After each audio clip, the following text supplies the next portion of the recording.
Wednesday, and today we're going to be doing some eggs. Now, it might look easy, but eggs can be deceivingly challenging.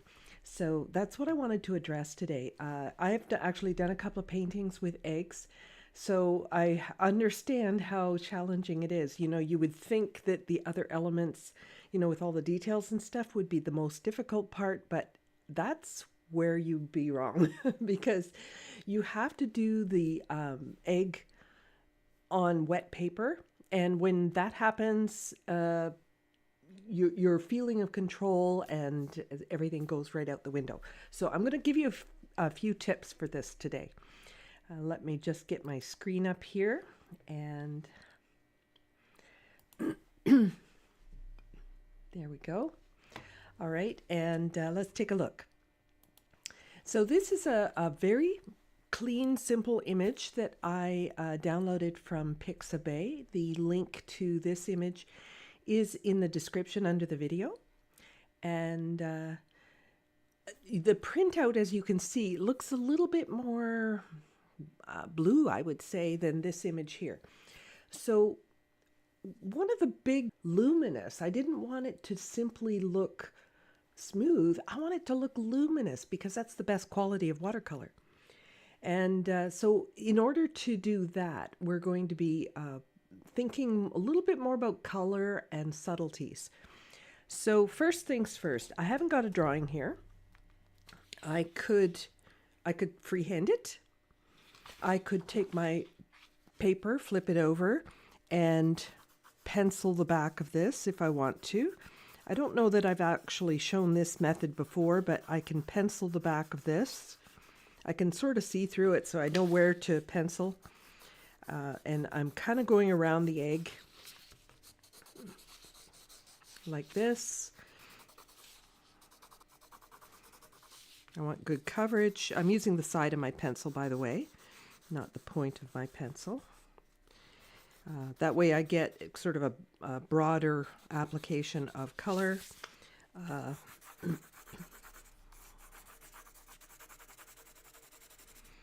these ones I can't see so well. I should be actually doing this on the smoother table rather than the texture of the watercolor paper. So I want to make sure that I have enough on here.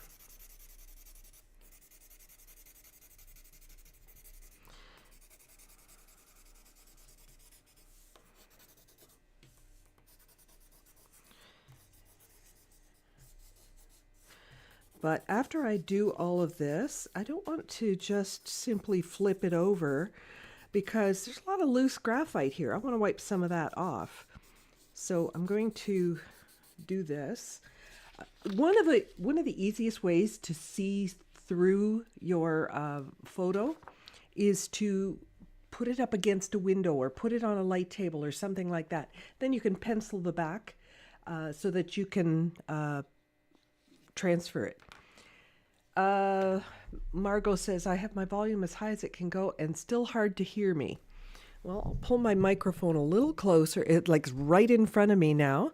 Let me turn up the gain a little bit. Maybe that'll help. But also, please check the volume setting in your YouTube player as well. Sometimes I forget and I turn that one down, even though my own speaker volume is up. I have that dial put down. So that might be why that's done that. Oh, okay, good. All right, so I'm going to take a piece of paper towel and smudge this.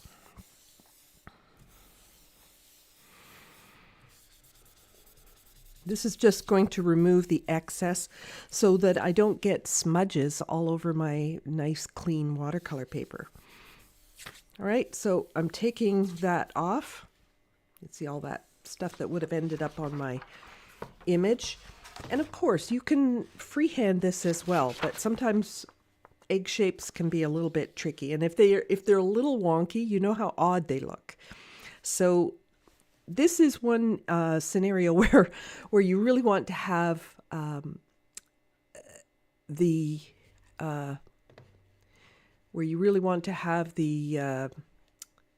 sorry, I'm getting a notice here.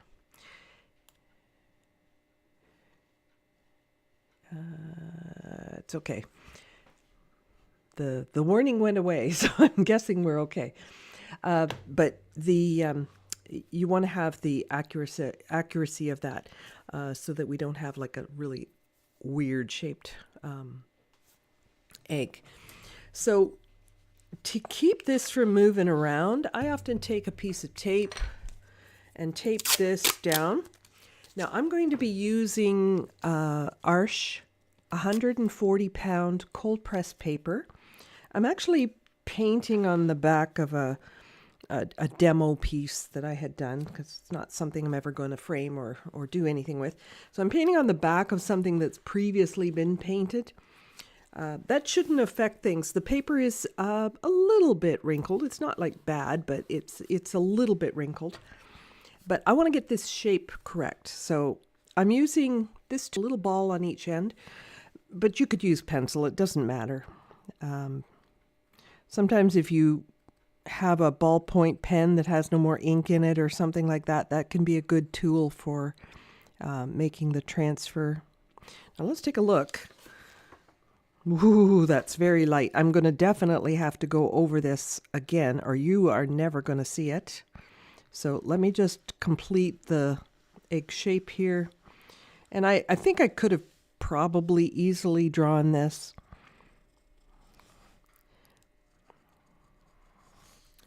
But I'm going to just press on here.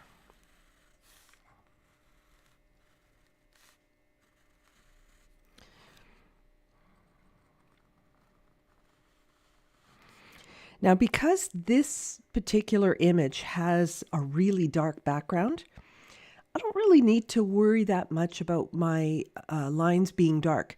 If this were, say, a white egg against a yellow background, oh, absolutely, I would need to have this pencil drawing very, very light.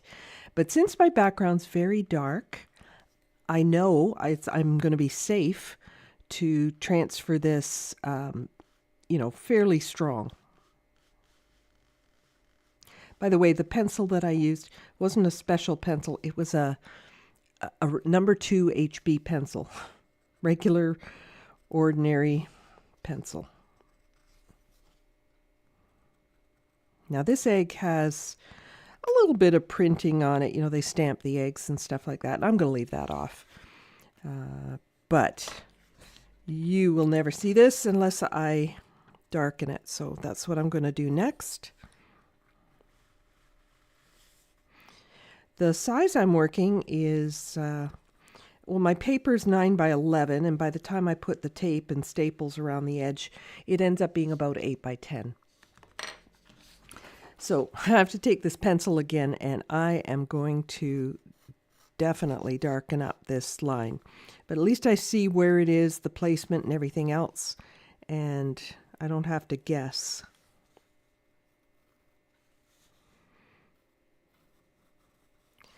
Now that, of course, depends on the printing out of the size you want. And I generally will recommend printing a standard size. If your painting happens to turn out nicely and you don't want to pay custom, then having a standard size will make the job of framing it a lot easier. So I typically will work size. Now, standard sizes are generally based on photography, not watercolor, unfortunately. And I don't think that the industry's ever going to cater to watercolorists, because I don't think there's enough of us. But if we adapt our watercolors to standard sizes, then we don't have to pay the exorbitant prices of custom framing. Now, if you're really working on something nice, go ahead. Please do give the care and the love to something that you've really put your heart and soul into. But if you are learning and if you're just doing exercises, keep these things in mind.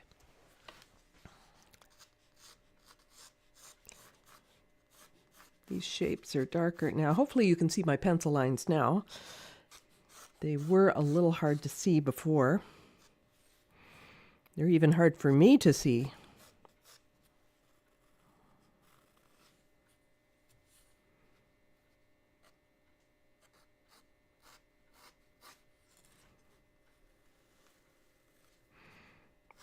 Something like that. I think I got that one in the wrong place.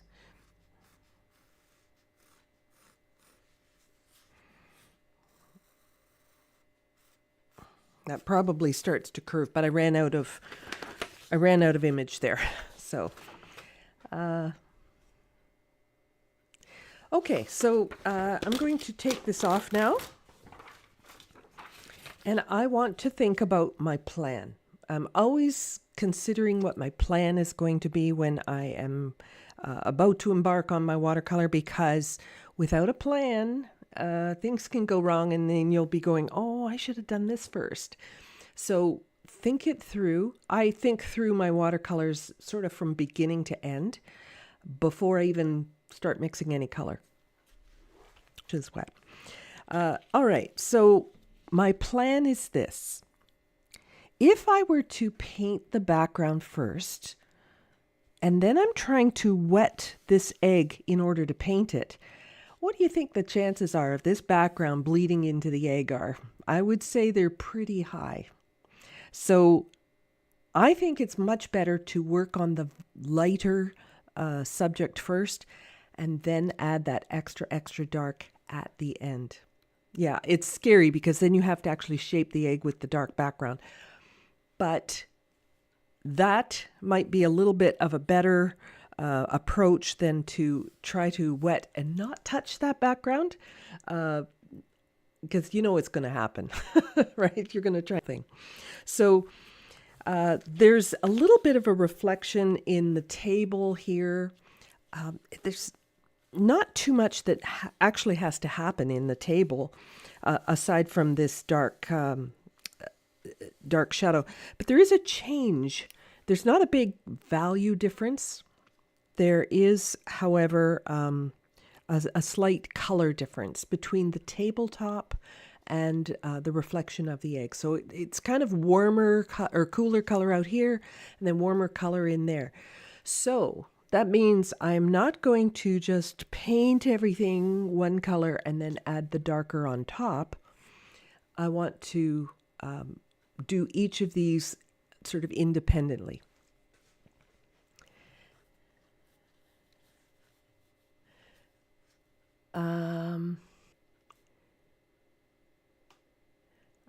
I don't know. Is this an ad that is coming up in the chat?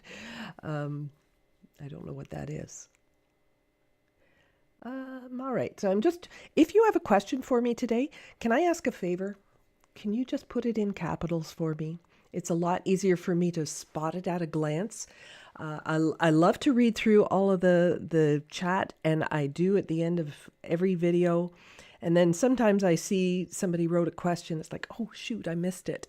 So if you put it in capitals, I'm less likely to miss it. So please do. I'm just going to scroll back here.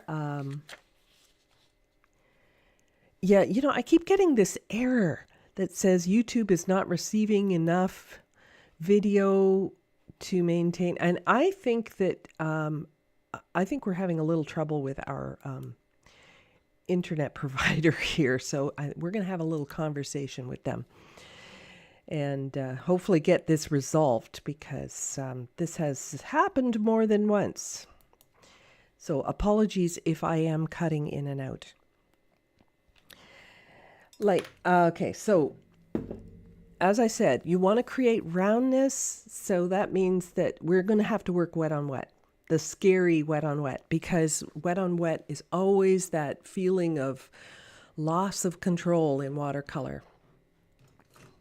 So the big key here is to learn the moisture levels of your surface and the brush and the paint. That's a lot, right? But I'm going to start off by getting my colors ready. So if I know ahead of time that I am going to be painting on a wet surface, I automatically know I've got to make my color a little bit darker, because as soon as I wet the surface, I'm introducing extra water to my palette over here, or the paint that I'm adding into the paint from here, I'm adding into this extra water. It's going to dilute the color. And then when it dries, as watercolor typically does, it's going to dry a lot lighter. So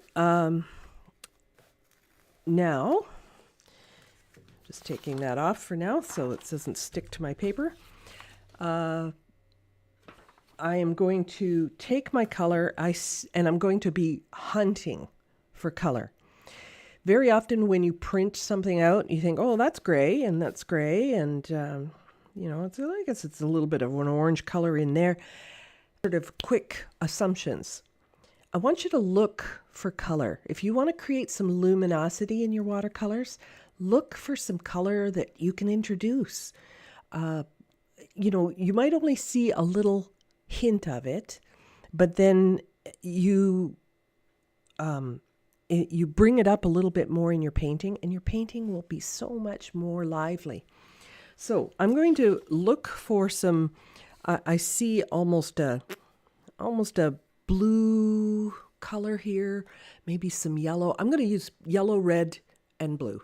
I'm going to pull out some primary colors, and I'm going to start with cobalt.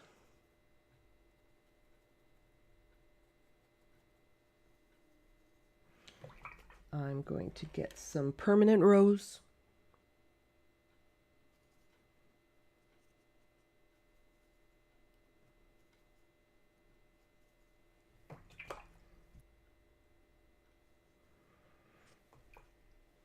And of course, these colors are going to be stronger than what I want to end up with. And I'm going to use one called Aureolin, which is a cool yellow. Mine happens to be a mixture. It is not a genuine Aureolin. My paints are Da Vinci watercolors. There we go. So I have a couple of primary colors here. Now I'm going to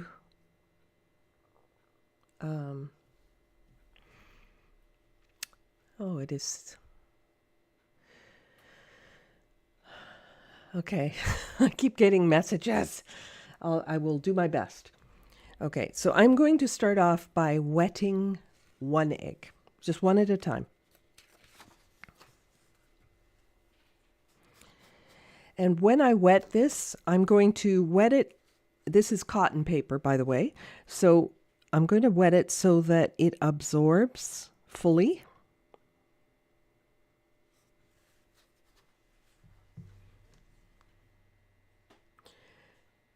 I'm going to try one thing here. I don't know if that's going to help or not. Just turning off another device. See if that improves my connection a little better. But I am wetting one egg, and I am being pretty careful about this. The good news is we have a really dark background, so if I go outside of the egg, it's not going to be much of a deal breaker because I will be able to cover it up. But I'm still going to keep it as clean and tidy as possible.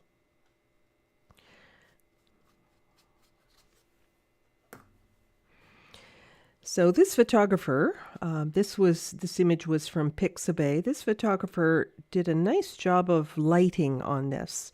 I think that the lighting was quite nice to enhance the luminosity of that egg. That it gives that sort of translucent feeling. Okay, so now I'm going to independently add in some colors. See if I can scroll down. My scrolling stop. Could I paint the background first, let it dry, and then use masking fluid to cover the edge near the egg? I wouldn't recommend that, because what happens is that unless your masking is absolutely perfect, you're going to get one of two things. Either you're going to have a sliver of that background showing through the masking. So they're talking about, this is Alexandra here that is asking the question. Like paint the background and then mask off, protect that background from the egg and then paint the egg. But you're going to end up with one of two things. So you're going to end up with either a sliver here where you missed with the masking fluid or overlapped with the masking fluid, or a part of the background that you missed with the masking fluid that has now exposed when you wet your egg. The other thing that happens when you put masking fluid over top of something, especially something dark, you lift off color. So you're going to see every spot where you put the masking fluid. It's going to pull that off. Okay. Lynn says she sees a lot of pink. Well, that's good. There is actually a fair bit of pink. Oh, at least in my printout, there's a lot of pink, isn't there? More so in person, I think, than on the screen. But yeah, when I paint on my own, do I paint with music or just in quiet? I like both. I will paint both ways. If I'm really in the zone, music sometimes I find really helpful. Music is a very prominent way of affecting your mood. So if you need energy, put on some energetic music. If you need calm, put on some calm music. It's amazing how the effect of music can affect us and our painting quite a lot. Now, I have one student who cannot stand music on at all. And that's okay. That's that person, and they can't concentrate with the music. I have actually painted with movies on and things like that, but I find that, you get a visual distraction. It makes it a lot harder to paint. So why am I not hurrying in with my paint here? I want to talk about this because you see there's a shine. You can see the paper's a little wrinkled, but there's a shine. But is there any puddles? I don't think so. So I have even distribution of water. I've allowed it, some of it, not all of it, but some of it to seep into the paper. That's going to help draw some of the color into the paper. Book recommendation. I'm currently reading The Secret Lives of Color by Kasia St. Clair. Fascinating. Oh, okay. That's a good to know. Okay, so I'm going to take some of my permanent rose. Now, I'm only picking up a little bit of color. The color's stronger, but I'm only picking up a little bit of it. And I'm going to blot my brush. Okay, I'm looking for control. So I need to be really looking for where I need this color, not just sort of put it on and go, oops. I want to look really hard. It's the old carpenter's rule. Measure twice, cut once. You want to do the same sort of thing in your watercolor. So let me zoom in a little bit. Might as well zoom in on just this one egg. That's what I'm working on. Okay, so you can probably better see the shine. It's got a glisten. It's not sopping wet. It's glistening. And I'm going to try it, just to try it out to see how much color's there. Okay, not bad. And by having only a little bit of color on a blotted brush, not a sopping wet brush, not a big puddle over here on my palette, but just a little bit of color, just look at the control I can manage with that. So I can actually find where I want to put this color. And it's not running out of control. If my paper's really wet, or my brush is too wet, or my paint is too wet, if any of those things are overly wet, I don't have the control I'm looking for. So I'm going to come into some of my blue now. Now, I didn't even rinse out my brush because I'm going to let some of these colors mix and mingle on the paper.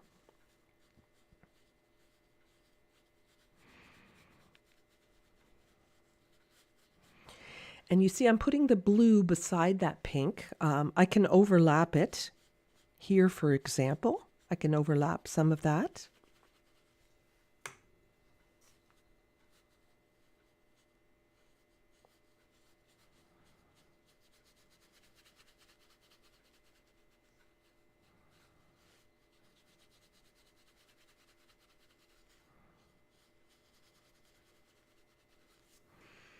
Now I think I need more pink. But one thing I need to be looking for at this stage especially is how the paper is receiving the paint. So I am really looking to control the amount of absorption. So if I start painting and it starts grabbing my color and making a hard line, that's my paper talking to me saying, look, I'm in control and I'm going to stop you right there. And it's going to basically block your attempts to add more color. And if you don't listen, you will end up with a lot of hard lines that you're not looking for. Now, I'm already feeling like, oh, this is, I'm talking and I know that my paper's drying. I've barely got any color on here. And so I know time is very, very limited here. So, but what if I'm not done? What if I still have more to do? You just have to stop and dry it to set those colors, re-wet it, and then keep going then. We didn't even get a chance to add any yellow in. So I'm going to take my dryer and stop this. In fact, what I could be doing in this particular case is I could go on to the next egg. So I think maybe I'm going to do that and make better use of my time. Sorry, the camera doesn't like white paper, so I'll put my hand here. So I'm going to wet this egg.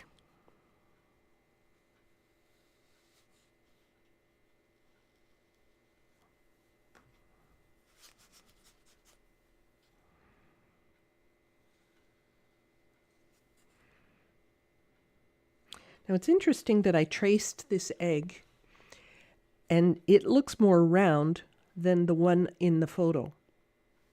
How could that happen? It has to do with the shading that you do.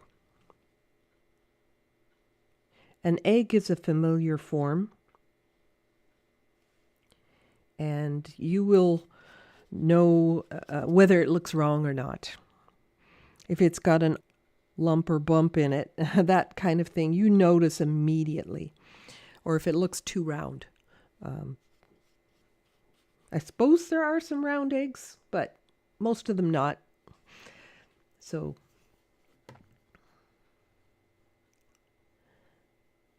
okay, I just want to make sure I'm not missing any chat questions. Looks like we're good to go. So I'm just letting some of that soak in. Once again, I'm looking for the glistening shine. Oh, look, I missed some spots. Can you see right here? I missed some spots. Looks like a happy face. So I'm going to make sure I haven't missed any spots. I'm looking for that magical glisten on the paper, not a gloss, a glisten. This is a cold press paper that I'm working on. You will find different papers will react completely differently. And I cannot emphasize that enough. The different kinds of paper, especially student quality papers that have less absorbency, the paint's going to sit on top a little bit more. Adding subsequent layers is going to be a lot more difficult because with the paint sitting more on top of the paper because it's less absorbent, means that if I re-wet, I could start moving that paint around quite easily. Whereas with the 100% cotton paper, it kind of goes into the paper and those first layers get locked. Do I ever use a heat gun instead of a dryer? In fact, I do. This is a heat tool. It looks like a dryer, but it is actually a heat tool. This is a Ranger heated tool, craft tool, and it works very well. And I should actually talk about the drying process. I often will just let the layers dry rather than speeding up the drying. And here's the reason why.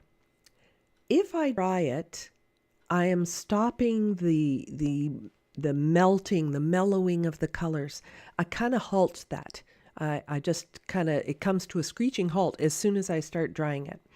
So if you want really nice blends and luminous color and stuff like that, it's often better, sorry, camera keeps going in and out of focus, but it's often better to just let it dry naturally if you have the time. Now, as a demo, we all don't want to stand around waiting for my paint to dry. So yes, I am going to use my dryer, but when you're at home, if you've got something else that you can work on at the same time, that's even better. Give it a chance.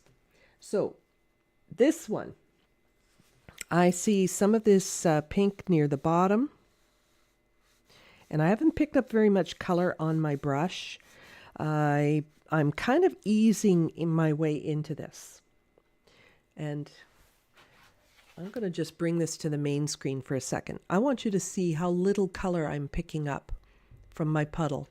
And if I tip this, those puddles aren't running. This is not a super wet color on my palette.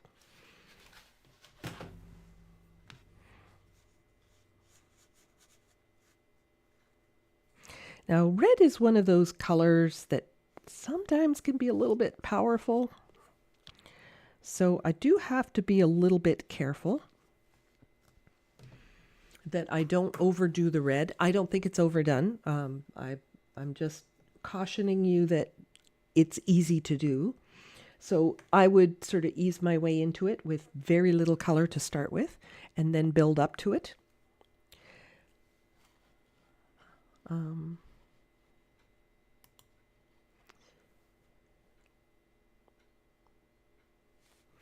So I'm going to come in with some of my blues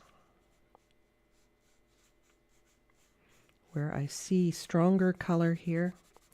And one thing I'm really noticing is where it gets lighter, where it gets darker. I'm going to try to integrate those values so that they become seamless. Now, working on wet is one way.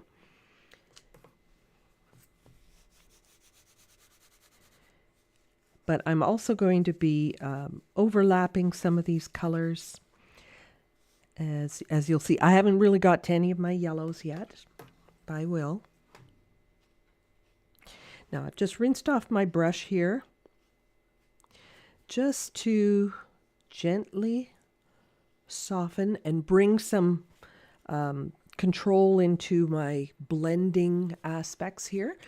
So even with two colors, maybe you can start to see some of the luminosity that's possible in painting a white object, especially a white object that needs to be a nice round shape.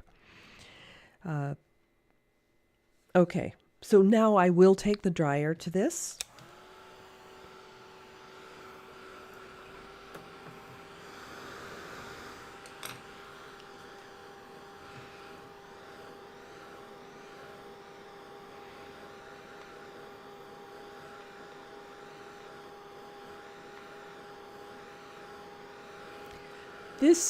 This whole idea of using clean, bright color on my palette is a big part of creating the luminosity, as opposed to, say, mixing a gray over on my palette.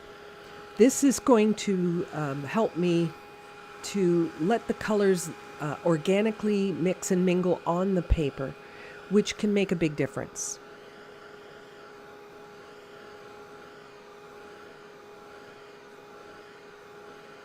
Now, obviously, I have to go a lot darker here, but I'm going to go 1 inch at a time. I find that it's definitely more manageable if I am working in smaller increments, not trying to rush to get the correct value on the first go. Not sure if you would remember a painting that I did called Jailbirds. I don't have it to show you because I sold it, but a painting I did called Jailbirds was 2 eggs on a striped cloth, and it took me quite a few layers to actually create that.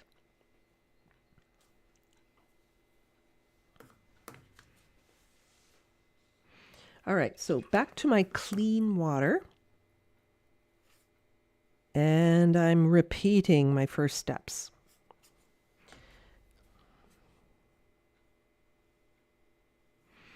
Evenly wet the paper. I'm always starting, by the way, in the clean spot.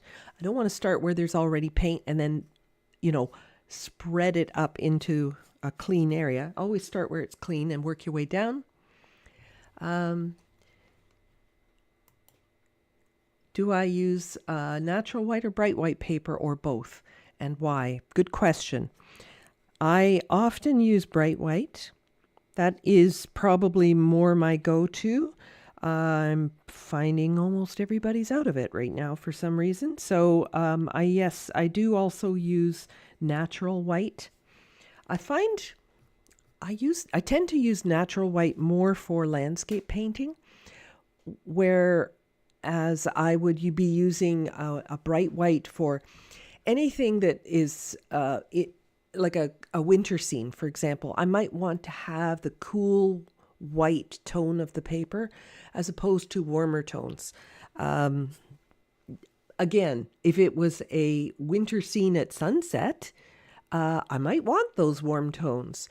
So often I'm thinking of the type of paper that I'm using based on my subject matter and whether or not it is warmer or cooler tones that I'm after in the final result. But yes, I do use both. All right, I'm going to use a little bit more red, I think. And I'm going to start building things up. I'm a little braver now, so I can start getting a little stronger.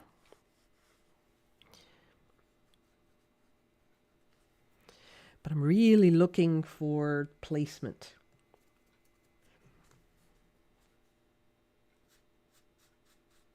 Now that went purple because I didn't rinse my brush. And that was by design. I'm fine with a brush that's not rinsed. Except now I will, just because I want to soften some of this. And to soften, I am laying the brush in the clean area, the side of my brush. And my brush is blotted. And I'm helping that to blend in by putting that slight bit of damp around those areas.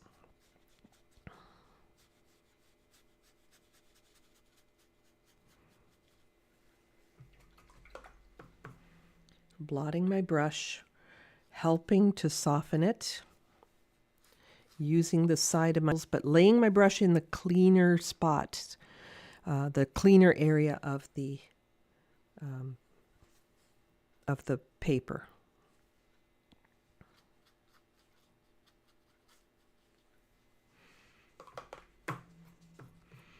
No, it looks pretty colorful right now. This does look a lot better once you put a dark background on here.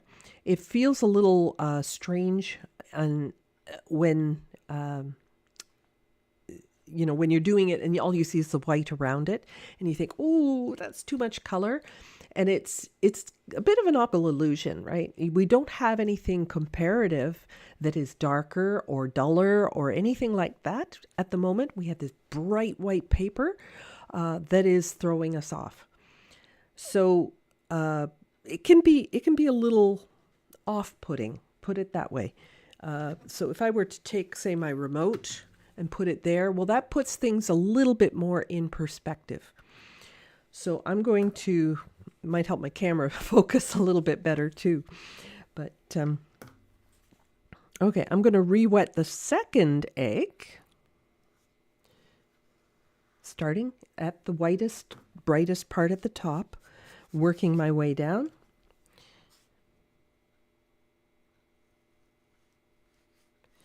And I'm not spreading out water so much. One thing I find a lot of my beginners do is they argue with me that I did wet it. I wet it. And I do believe them that they wet it. But they dampened it. They didn't wet the paper. So I am putting enough in there. I'm well aware of how absorbent the paper is. But when you're new to watercolor, this can be quite a surprise when you are starting to learn watercolor and you don't realize, oh my gosh, this is so absorbent. It's so hard to control. And this, I know you've all experienced it. I without exception, I bet every one of you has experienced the same feeling of having no control when the paper is wet. So that's what I really wanted to address today. And I'm especially trying to show you the shine that I look for all the time. Oh, and once again, I missed a spot. There we go. So it's still too shiny. That's like really glossy. So I'm going to just let a little of that absorb in. I'm not going to try to take it off. I might spread it around a little bit, but I'm not going to try to take it off. I'm just going to let it soak in. Just like this paper towel. It'll soak right in. And, like if I were to, if I were to clean up a spill with my paper towel, you might have juice and it's actually sitting on top. But in a minute or two, your paper towel is absorbed it. And therefore it's now inside of the paper towel instead of on the paper towel. Same with your paper. Now let's take a look. You can see it starting to die down, right? It's still a little glossy right in here, but that's because it's a lower spot. So I'm just going to spread this around a little bit more.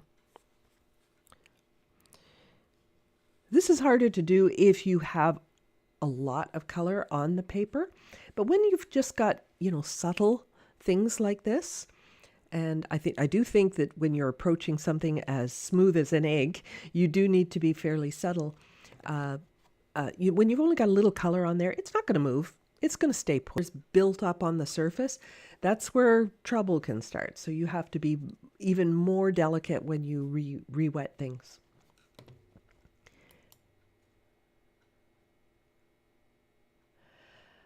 Jean has a very good question here. In the reference photo, does the shadow on the egg look gray more than the purple and pink? You are correct.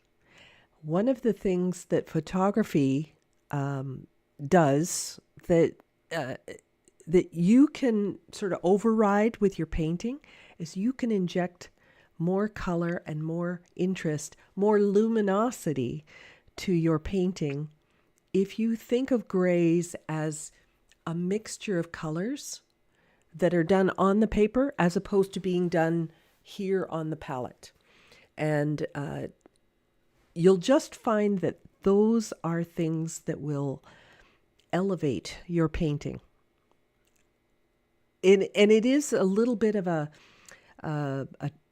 learning curve where you have to look at something and translate that into art terms. So there's photography and then there's art. So even though a lot of people say, oh my gosh, that painting looks like a photo, well, I hope it doesn't, because a photo will often dull down and gray down the shadows, which is perfectly fine to paint it that way. But I do find that it loses its luminosity and it will not have the same appeal. It will feel flatter. So I do find that that's a big thing. All right, how's my shine doing? Oh, look, it's gone. I just chatted too long, so I'm just going to take, now I know it's wet under the surface, so I don't have to wait long here. I'm just going to add more water. But I kind of did that on purpose because I wanted you to see that, there's too early and there's too late. There's a little window in there that you can work. Now I know I'm getting kind of technical about this. But it's something that you may not consciously be aware of. And as you're learning, you have to be aware of these things to succeed. And then after a little while, it becomes second nature. And the thing I find with so many YouTube videos and lessons that I've watched and things like that is that it's so second nature to the experienced painter that they've forgotten to explain that. And so I'm trying to get across to you that, there's this window you can work in. And the problem is the communication, that most people don't know when that window starts and it's like when it's open and when it's closed. Now I'm shiny again, but that's okay. I'll just take a moment for it to start to settle down. I'm trying to think of a couple of artists who are very, very good with this whole idea of using color as opposed to using grays. And the first one that comes to mind is an artist by the name of Jeannie Voden. Jeannie Vodden, Jeannie Voden. Her work is very luminous. There's Jan Helton. There's I hate my memory.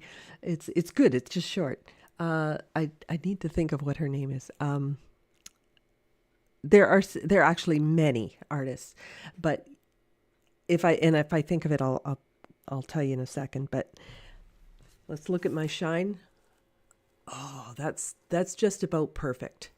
That amount of shine is just about perfect. Okay, so I'm good to go. I'm gonna bring more color in here. I'm gonna start with blue and put a little more in there.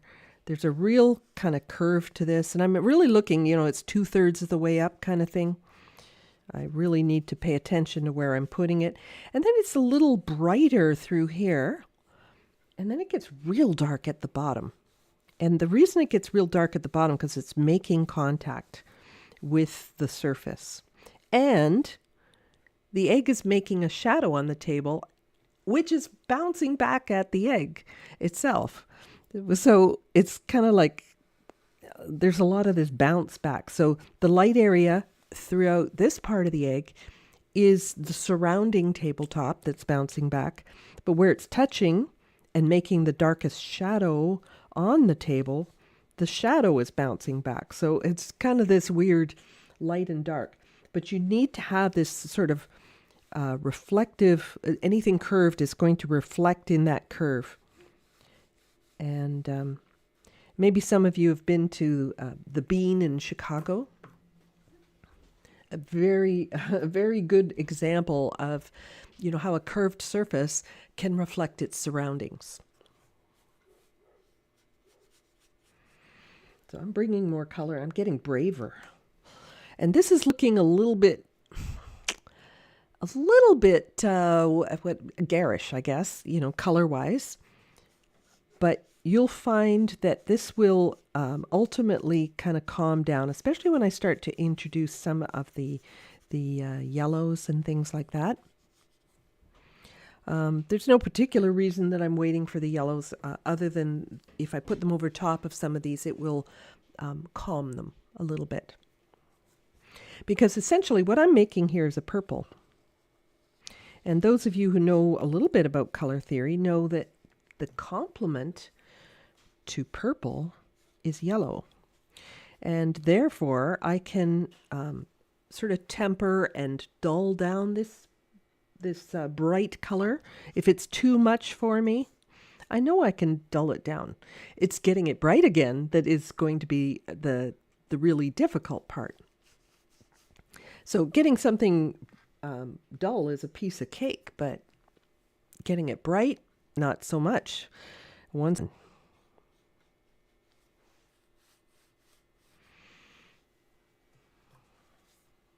So I'm blotting my brush and occasionally blending. If it doesn't suit how blended I want it, I just come in and help it along.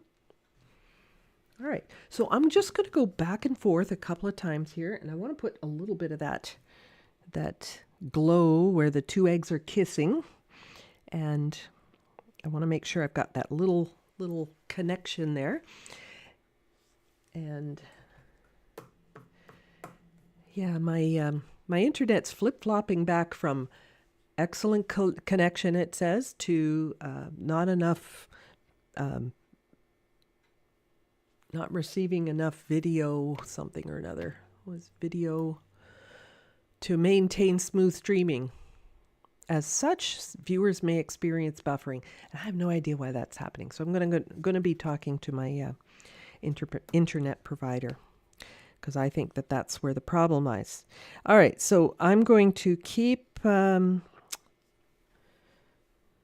of bouncing back and forth from one egg to the other until I am happy with the values.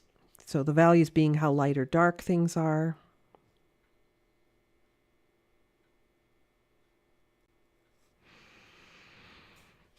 There I go, holding my breath again.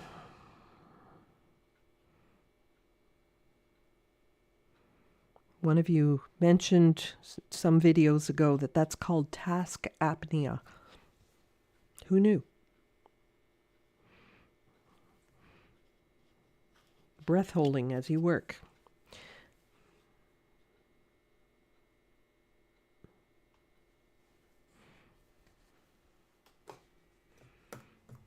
Okay, I think at this point I would like to maybe start in with a little bit of yellow. Now, yellow, this is very much a staining yellow. So I'm going to go real easy with this. And I see some nice, a little bit of bright yellow just where these two are kissing. Actually, I'm going to look at the screen because it, let me pull that image up on the screen, because I know that as I look at this, it's a little different on the screen than it is on my printout. But there's a little bit of this golden color here. Super diluted here. Let's get this just a little bit toned down.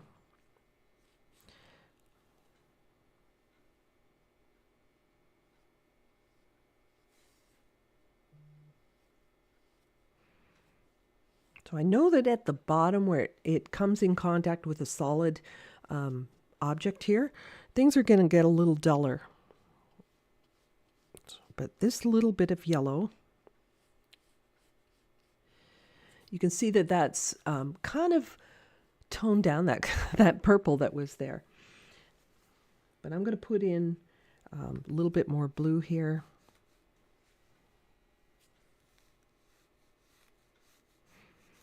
This egg isn't as wet because I forgot that they're not both wet. Help blend that out before it makes a hard line. There we go. And some red. So look at the colors, how they mingle on the paper versus what that would look like if I just mixed a gray over here. Consider the variations within grays. They're not just all mixed and slapped on. This is one of the reasons that I often advocate for a smaller palette of colors and learn to mix. Because the mixing of the colors is the beautiful part. Plus, you're going to save yourself a lot of money by not buying a whole bunch of convenient colors. You'll have more variety, more interest. It's just a win-win all the way around.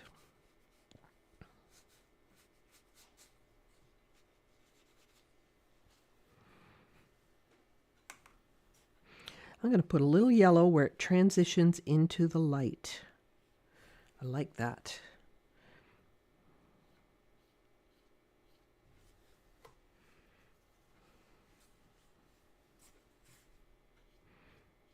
I've got both of these wet, so I have to work quicker.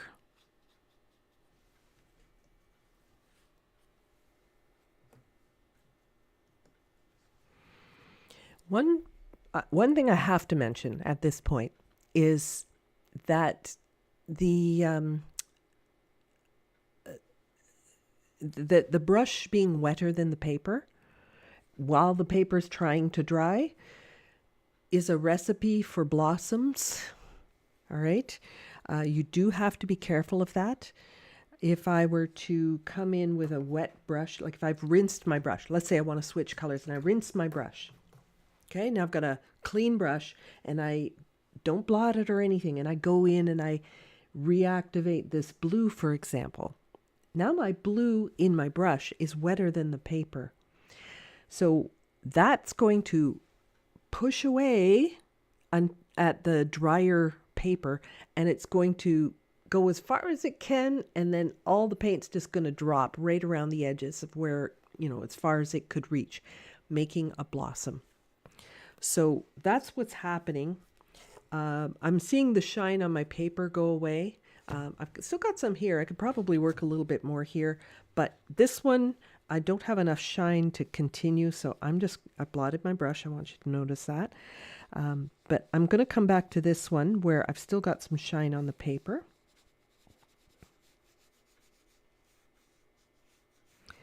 And I just need to be very cautious of over blending with my brush, which is a real thing.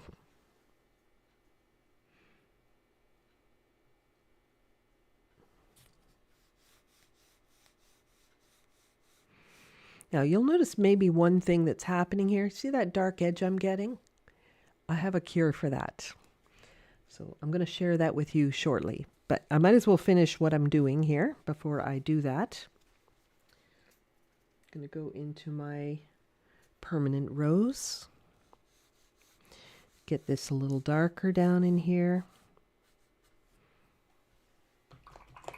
And it looks like a Technicolor kind of egg at the moment. But luminous. Oh my goodness, it is so going to be so luminous.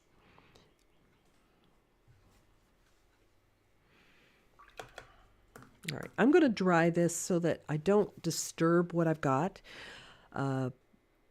It might feel like the right thing to do to just re-wet the paper, but yeah, you're going to mess up what you've already done that you're happy with, and then you're in trouble.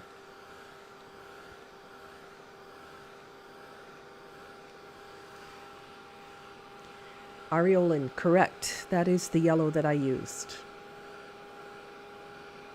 Something like a Hansa yellow would also work very well. Nice transparent yellow.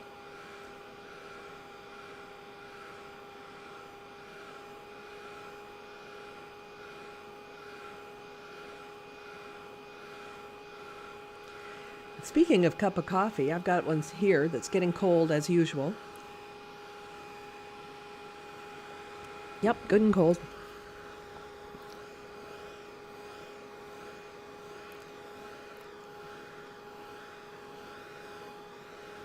So this process of drying at this stage, kind of setting my colors.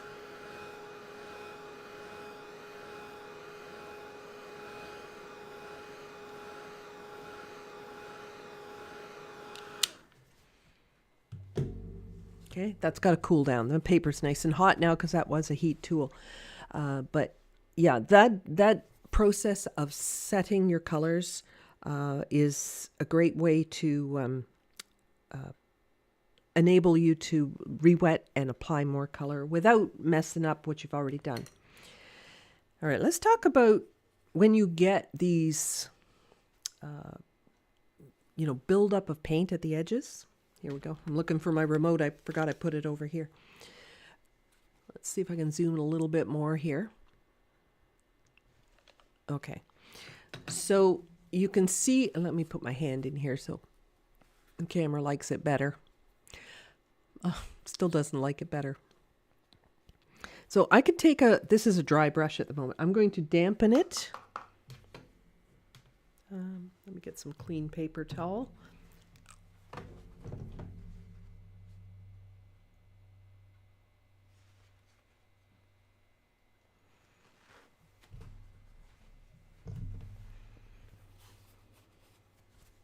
Okay, so if I take my damp brush, and you can see I'm just blotting it, it's not wet.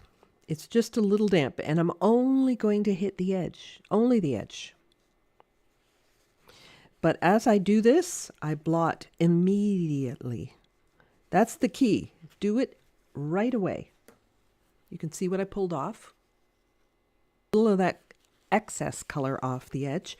That's the thing. I only want to pull the excess off. I don't want to pull all of it off.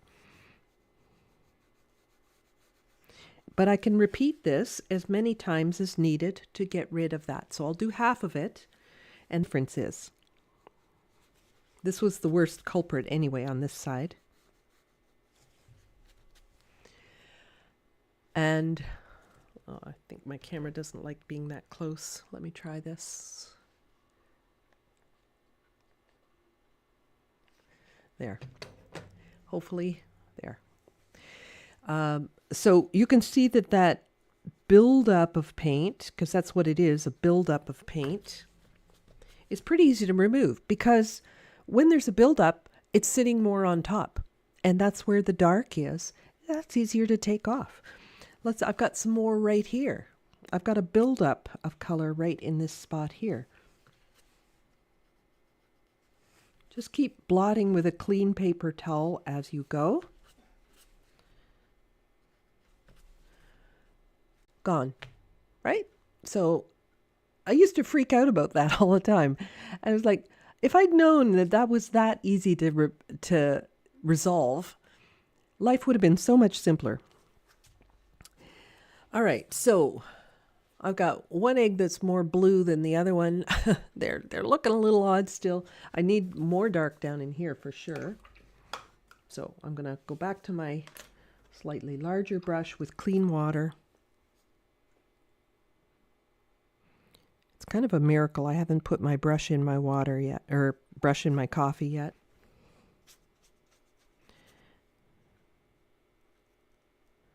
I'd like to hear from everybody who has never done that. I bet there's not many of you.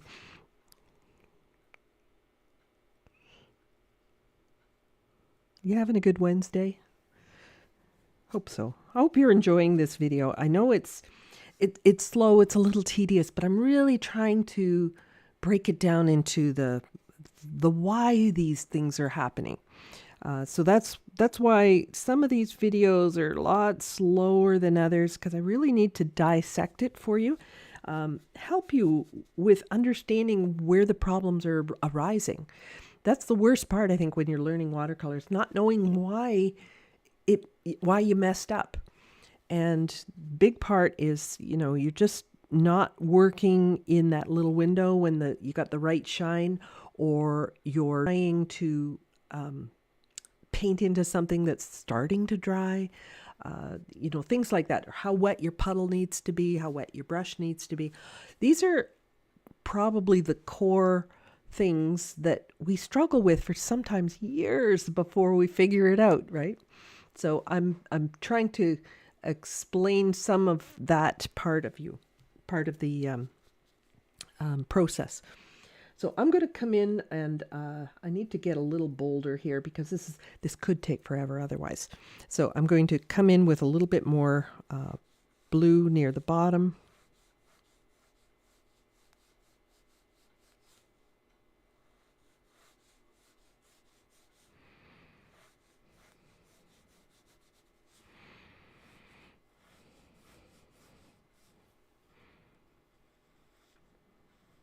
So essentially, I am creating a gray, but it's a luminous gray, and it's got lots of color in it. So I think I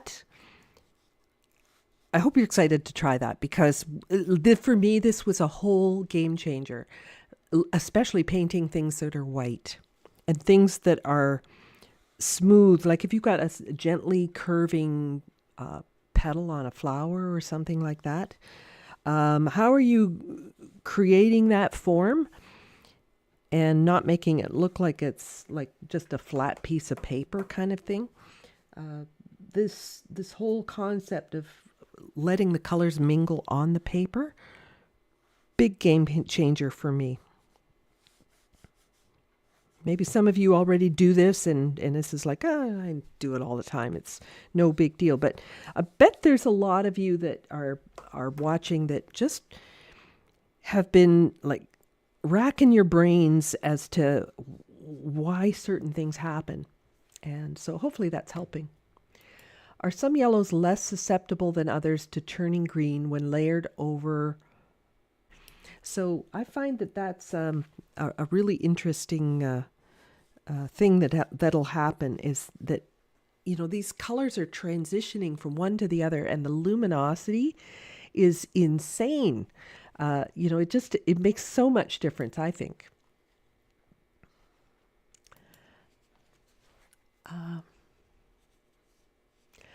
Margot says she's never dipped her brush into her tea, knowing that the colors are very toxic. And well, you are just I do it like a subconscious thing, and then I don't drink the tea or the coffee, whatever. At that point, it's kind of like, oh, I messed up my coffee, and then out it goes, kind of thing.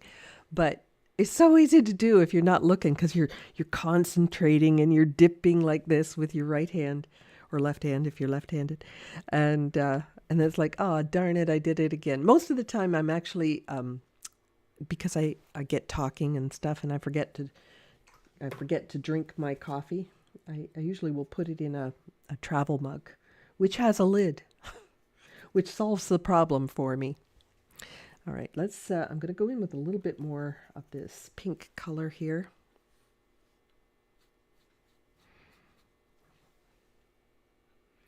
And then I think some more blue here as well. Wow, that was a hit. So I'm going to help blend that a little bit. Rinse, blot, clean brush now. And I'm needing to do this because I'm starting to lose the shine on my paper. So that tells me, oops, that, you know, I've pushed my luck.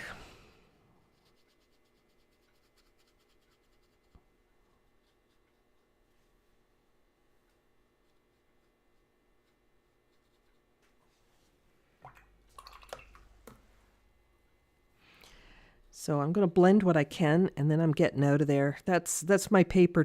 Get out of there. Stop messing around. It's going to lift a little bit right here, just because I think it's getting a little too dark right in this spot where it should be a little bit more reflective. When I blot,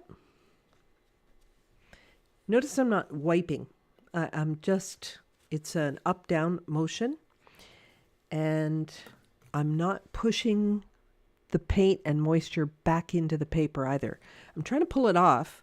So if I dampen a spot and blot it, I'm not squishing it. I'm pulling it off. I may have to wet it again and do it twice, but I'm not pushing the paint back into the paper. And I think that that's an important distinction.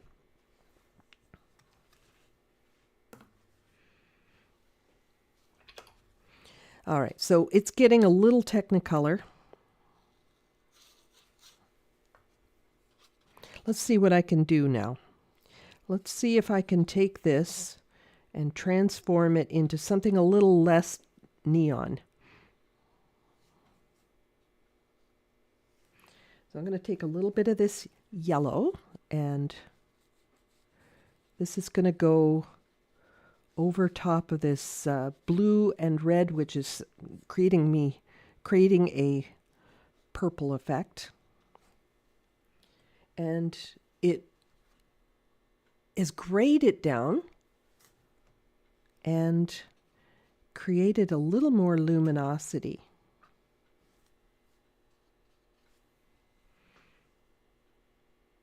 Sorry about because I'm tired of fighting with it here. Okay, so it's created a little bit more luminosity.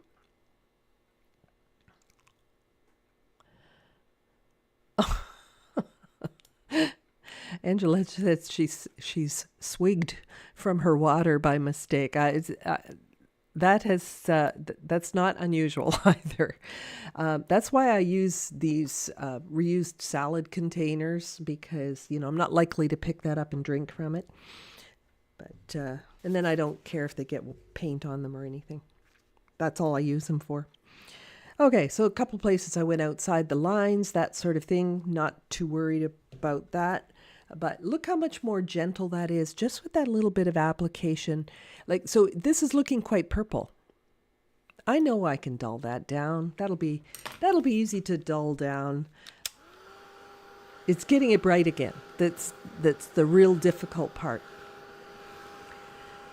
How do I dispose of my water? Do I collect the pigment and use it again?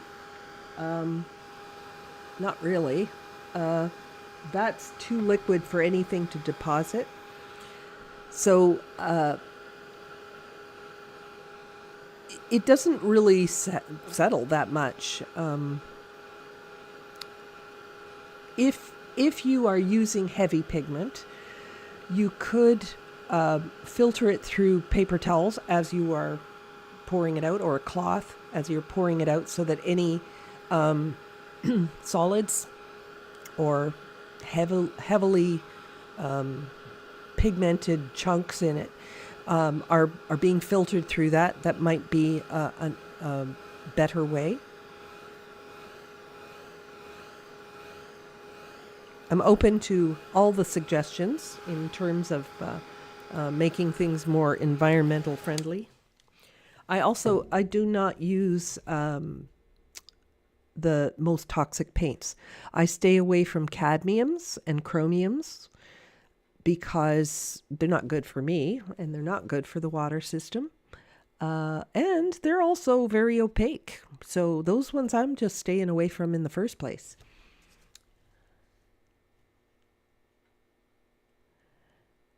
Are you going to tell me I'm killing the turtles now by dipping my water down the plug hole? Like I said, do what you can to filter out anything that is settled sediment. Actually, what I often happens when I pour out my water is I can see the residue in the bottom. I don't rinse that part and pour that down as well. I usually take a cloth and wipe the bottom of that, and that goes into the garbage. So that is one thing that I do quite often. Would a turquoise shade of blue work well? I bet it would. Experiment. You could pick another triad of colors if you wanted to. But yeah, like something like a cerulean blue might work very nicely in this scenario. But that you can achieve most colors with just a triad of primary colors. So I'm going to do one more here, and my background, because it's time to press on here. I don't want to I like my eggs and everything, but I don't want to make a career of it.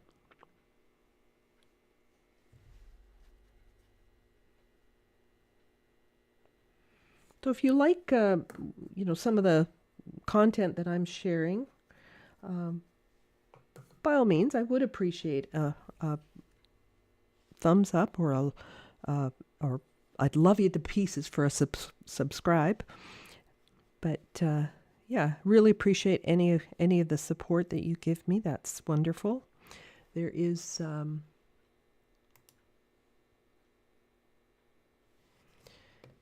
oops. Oh, I pressed something I shouldn't have. Oh well. Let's bring that screen back up. There is something called Super Thanks. And, I don't have a Patreon channel, but, if that's something you feel compelled that you want to contribute, that's fine too. I love you whether you contribute or not. I'm happy that you're here, that you've shown up, because that makes my being here worth I think. All right, so I'm going to just lift a little bit of color out of here. I just feel like some of it's crawling up into that top spot there. And keep this area in through here a little bit lighter.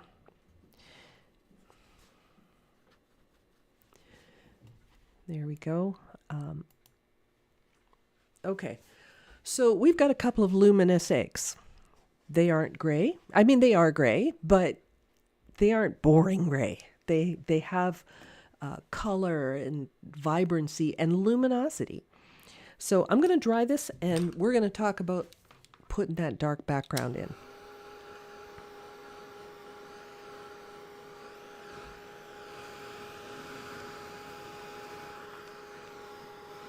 So I want to make sure this gets fully dry before I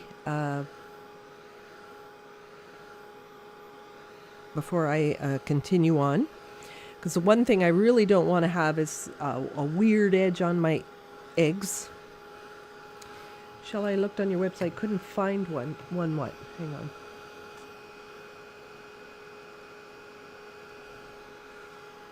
Oh, a P.O. box. No, well, in Canada, we don't have P.O. boxes. They are postal codes. Yeah, just, Angela, if you want to send me a note, do it by email, and I'll send you a P.O. box. Are you sending me something? But that's lovely. Okay,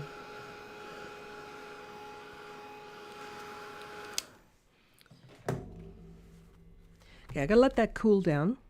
Meanwhile, I'm gonna go over and I want to mix. Now, I could put any kind of background in here I want. This one looks to be, because it's photography, it's a dark shadow back there, and it's probably black, right? A black cloth or something absorbing all the light back there. I bet the photographer didn't have the option of having variations in it, that they just used black. So we could just make it black.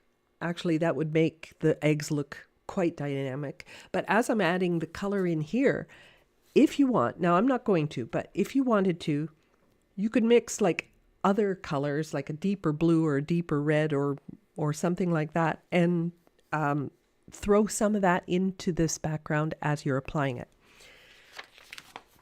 All right, so I'm going to use Payne's Gray for this. And I think I'm going to use a flat brush. So this is, what is this? 3/4 inch flat brush. Brush I've had probably given to me years ago. Oh, guess what I didn't do? I didn't soften my paint. So this is going to be difficult for me to get a dark puddle. Now, if I pull out my Payne's Gray,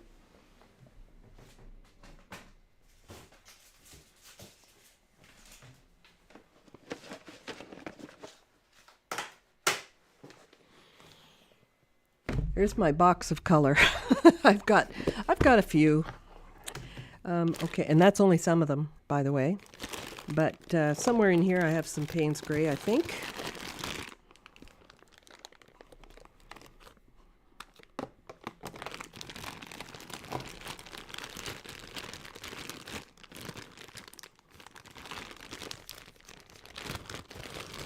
I kind of have them grouped into colors and stuff. What's this one? Indigo, not the one I want. I might be getting low on my Payne's Gray. I don't see my... Nope. But putting fresh paint out will certainly resolve that issue. Looks like I need some Payne's Gray. Well, there's an excuse to go shopping. Okay, so I'm going to put this aside.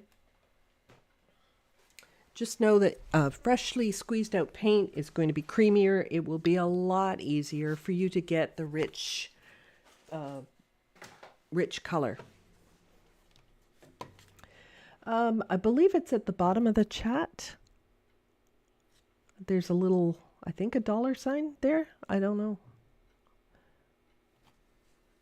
I'm watching as the host, not the viewer, so I'm not sure where to tell you where that is. Try to get my Payne's gray softened up, get a good sized puddle. This is a fairly big area that I need to work in here, so I'm going to put a fair bit of color on here.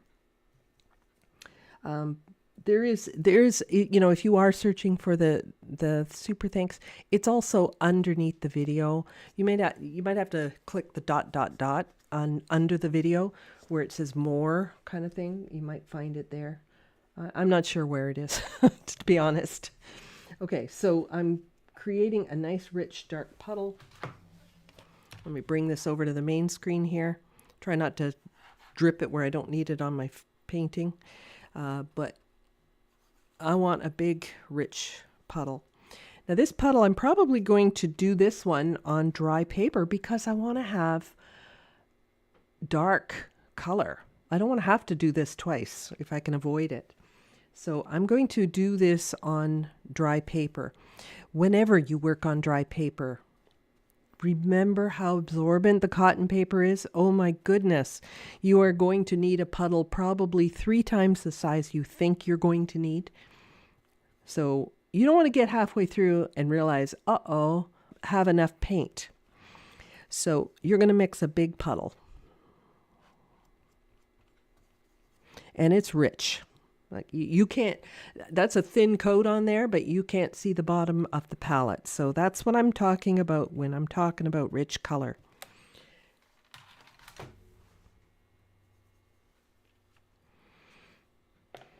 All right. Planning. I am looking at the bottom edge of this shadow in the background. You could actually put a piece of tape across there and make this a tabletop and make it a straight edge if you're nervous. That would be okay. That would certainly be okay. If you wanted to soften the bottom, it's easy enough to soften the bottom afterwards. But let's do a straight line. Let's just make our life a little bit simpler. And I'm just going to put a piece in where that dark background ends, or just before it ends. So I'm going to say about here. Okay, put a piece of tape down. Oh, that's not very straight. Let's try that again.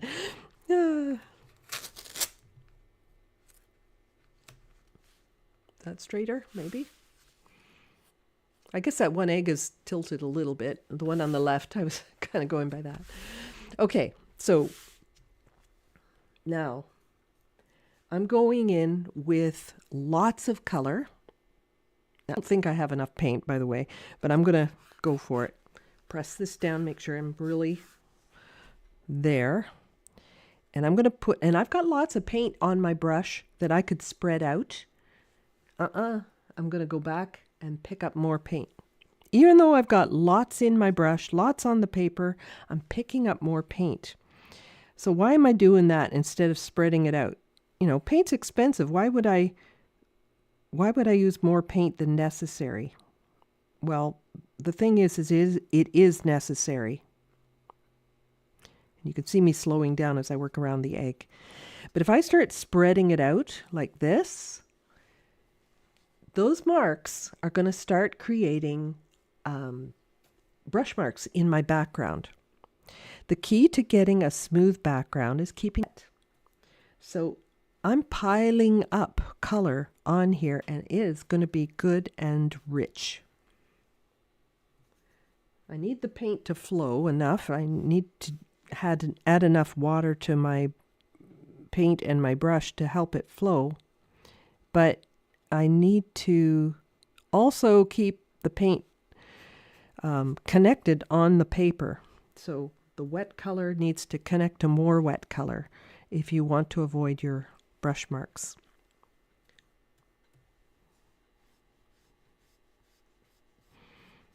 So what happens if you suddenly realize, uh-oh, I don't have enough color.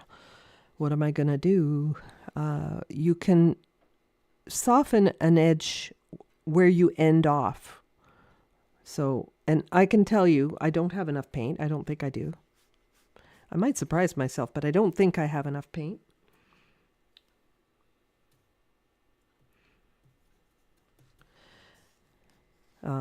Fortunately, it's not a mix, so I'm just using a straight color from the tube. Makes my life a lot simpler. And I can come in with this really rich color. And you see how I'm using the side of the... I want to make sure that my edge of my egg is in plain view so that I can do a nice edge on it.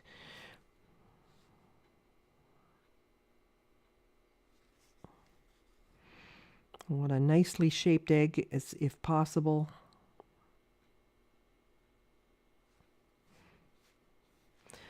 And it goes without saying that I'm going to have to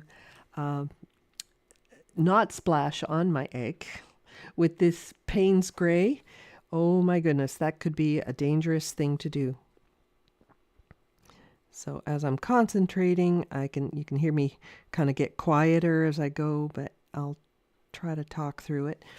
And I'm getting down into this really tight corner here, which is really tricky to do with my brush. So I'm going to just get as close as I can, and I'll do touch up.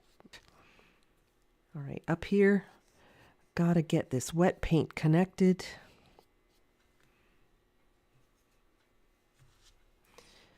Everything's nice and wet. Boy, look. The color that I had on the eggs looked like it was so vibrant when I did it. And it's like, wow, it's not that dark. It's not as dark as what you felt like it was when you were doing it. So I'm going to keep coming in with this Payne's Gray here. Just want to make sure everything stays wet and I get a good shape to my egg. Definitely have to slow down around the sides of the egg.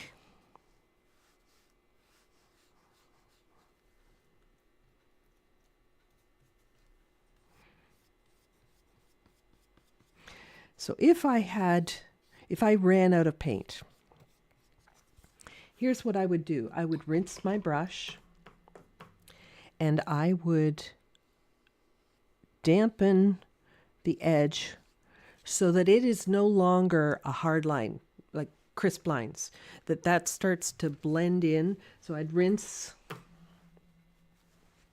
and soften. I don't even mind that little bit of transition there. That's kind of nice, actually. But I'm going to do this edge because I need to get this in here and keep that shape convincing. It's where you don't want to wobble.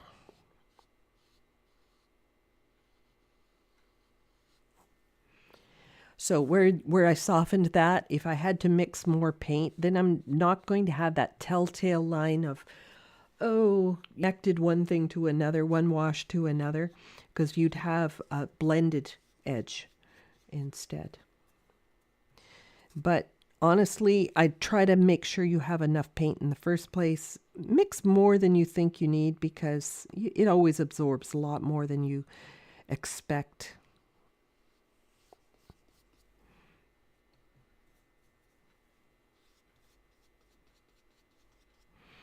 Alrighty, so that's pretty dark. Makes my eggs look really vibrant, but my shadows look so weak now. But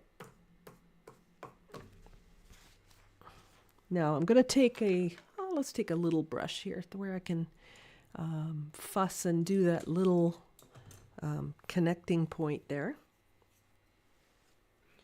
So I'm just going to use this. This is a 0 liner. Looks like I didn't put it in the tube properly because I've got a stray hair. But okay, so I'm going to come in and clean up this little corner here because I need to come to a really nice point in this little spot where the two eggs kiss.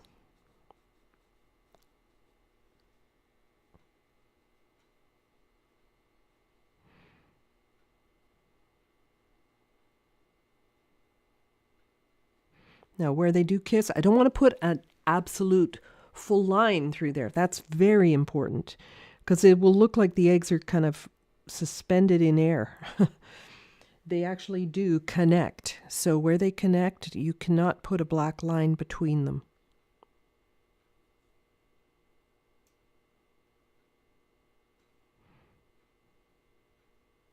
Right, so there's that one little spot where I just need to keep those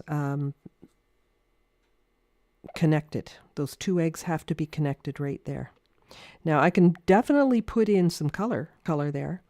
I'm going to have to be real careful with this dark background, but yeah, I can put more color there.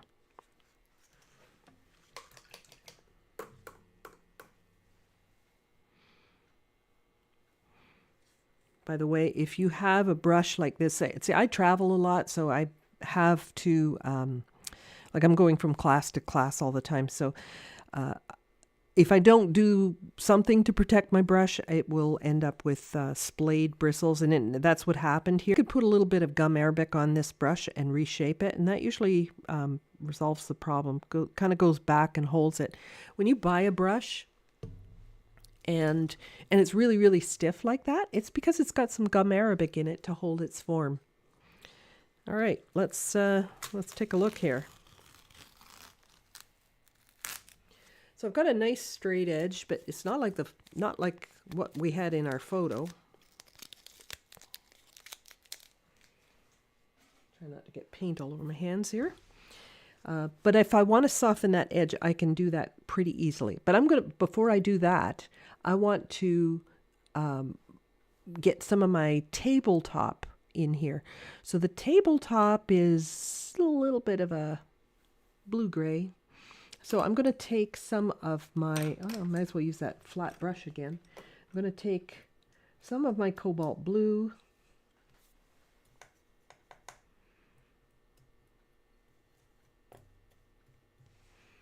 Really dilute this down. It might be getting a little bit of that Payne's gray in it, and I think that's okay.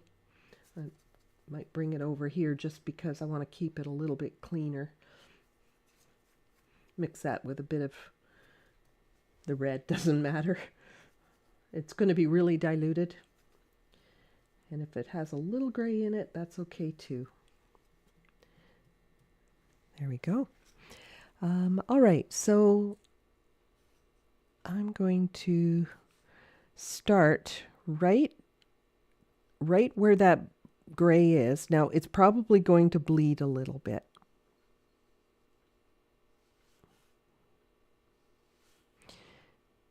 It might bleed down into my blue slightly.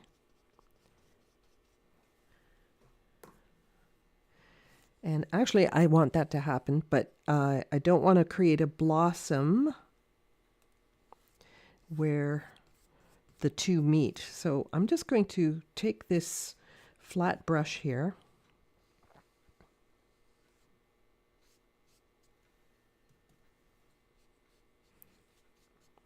Get lots of wet color on there, because remember, wet color is going to avoid all the brush marks.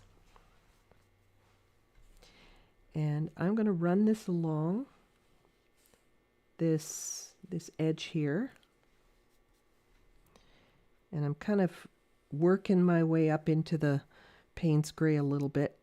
And I'm going to see if I can smudge that edge just slightly, because I know that dark color is going to bleed down.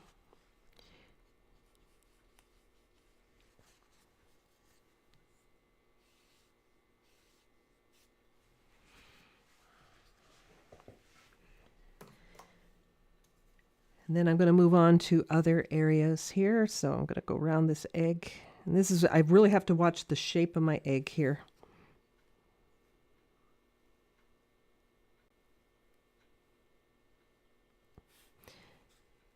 And yes, I am holding my breath.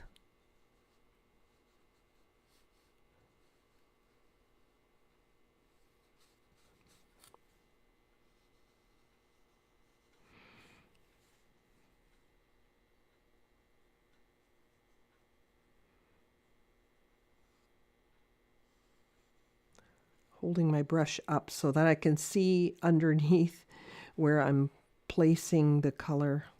I can't have my hand obstructing where I'm placing the color. Now this is going to end up being cropped off here like the photo. Try and get this in here. And I'm just going to take it down to the bottom of my paper, even though I'm not really painting that as part of the painting.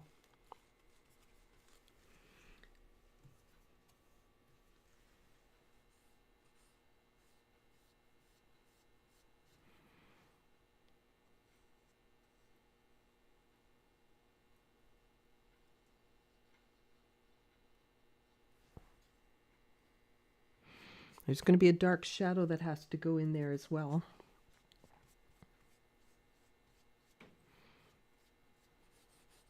All this color here has to be not dark, but really wet so that it will blend together and not make my brush marks.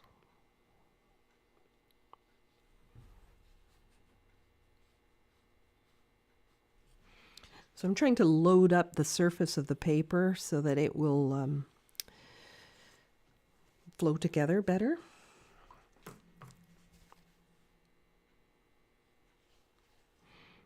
And I'm just going to hit the edge of this so I can begin the softening process here.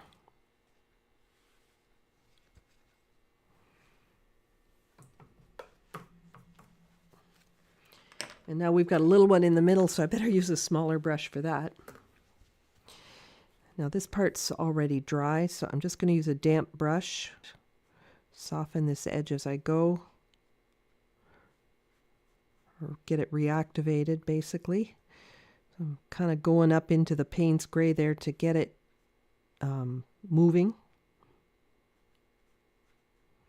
And help it to start blending down into the blue. But then I have to rinse and come up to that with clean water so that it flows and disappears. Till it disappears. Did I want to soften the table line? Yes, I'm going as I go along. So I am softening these things as I go. So I can see where I put the water here. See, I ended up with kind of a patch in that spot. I don't find it troubling, but you might actually want something more clean and slick. So I might have to come back in with more color there in order to do that. Okay, so let me scroll back, make sure I haven't missed any questions. Oh, thank you so much, Beverly. That's so generous. That doesn't look straight to the ears. My stigmatism. Oh, well, I think it's straight enough.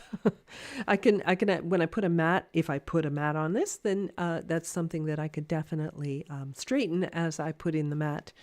So I'm going to get it as visually straight as I can. But I want to finish off this part by bringing a little more color into this background where it got a little bit patchy. And because this is Payne's Gray, it will be fairly solid. So try not to make it a really wet edge here because I'm kind of trying to connect it to something.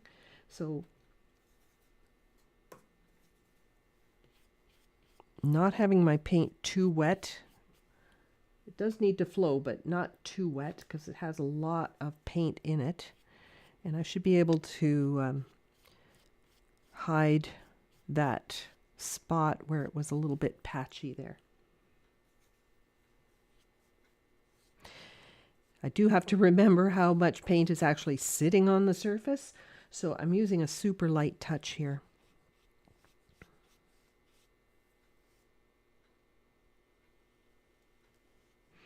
Now, as I get wet down to this line again, now that background color is wet, I can either rinse this brush out really well and blot it and run that along there, but I think I'm just going to use a round So this is a clean brush. I guess I could, got a clean paper towel here somewhere. That one's much cleaner. See, clean. And I'm going to start down here and walk my way up. By doing it this way, I'm making sure that there's not a spot in that blue tabletop where the paint's going to crawl down and make a brand new hard line. So it makes everything way past this line a lot more damp, so the paint can flow down into there much more easily. So that's an easy way to get this flowing. You know, just put a little more paint there, right? That's fairly straightforward. Oh,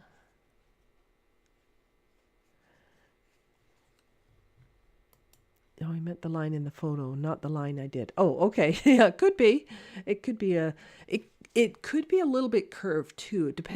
It might be like a spotlight that they put from above, and if it's a spotlight, then it would have more of a rounded shape to it, right? I don't know what kind of lighting that they used, but yeah, I'm just making mine straight just to make life a little simpler. You could round that, in which case you would just curve this a little bit. So I'm going to put a little bit of paint right here on the Payne's Gray, just so I can rinse and help that soften.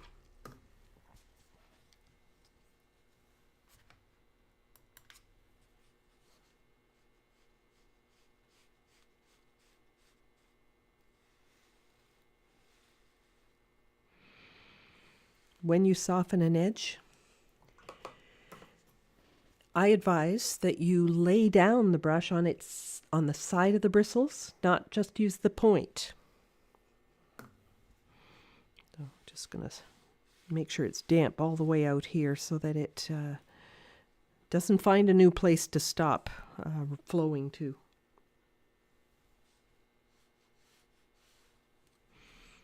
There we go. So we now have a softened edge, not a crisp, hard edge.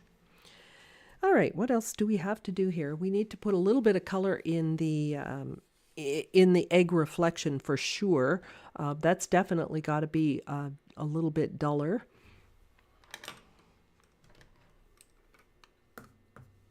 So I'm going to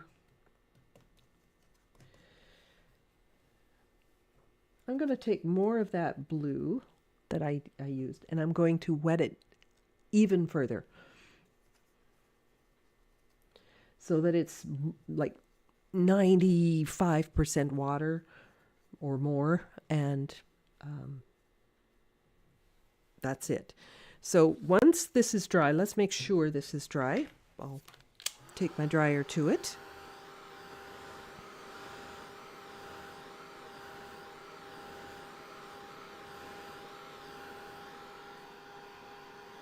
Might as well dry that background while I'm at it.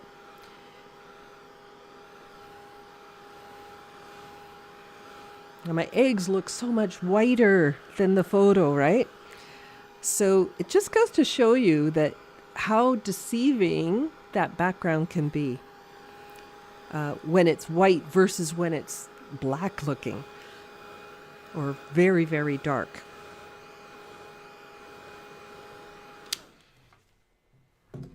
Just leave that to cool for a moment.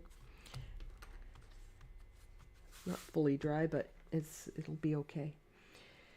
The thing is, I've created that nice hard edge now. So if I come in with just water, dirty water basically, I can paint right across here.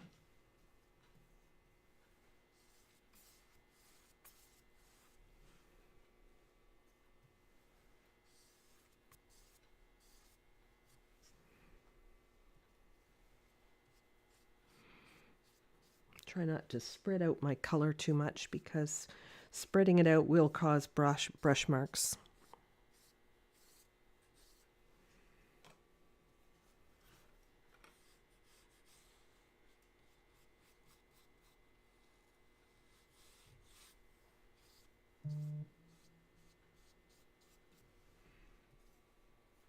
There we go.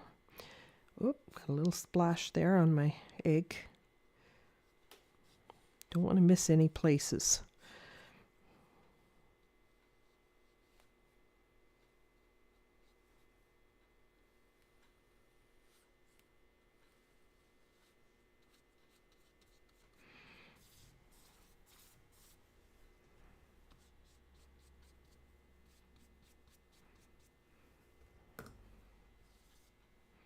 Making sure this is really good and wet. I'm just in the water now.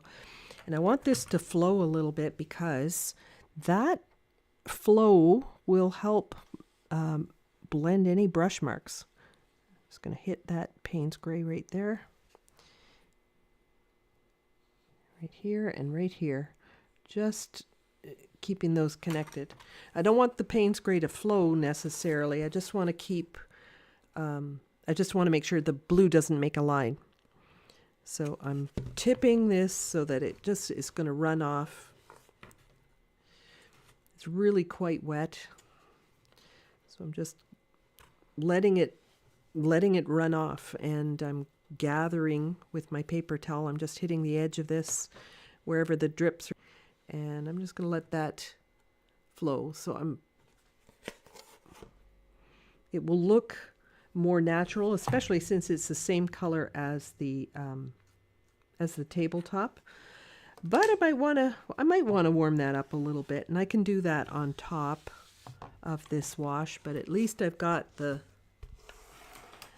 two values that are required for this feeling of the shadow. So let's dry this.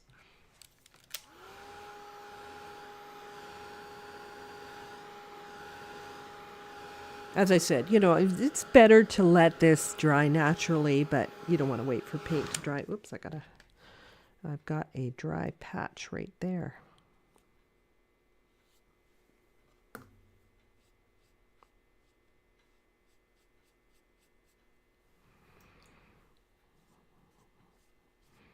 Which I can't do just one patch. I have to connect everything, like everything flowing. I've got to connect it. Let's get this wet.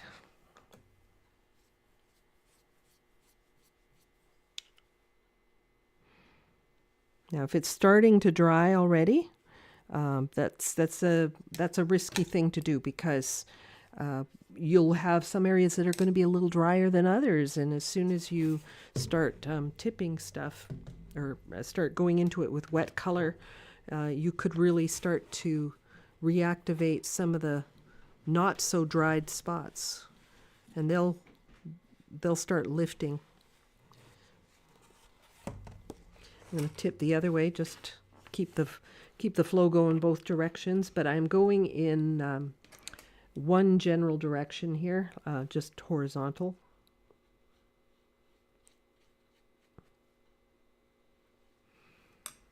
There. Maybe you can see the paint that's gathering right there.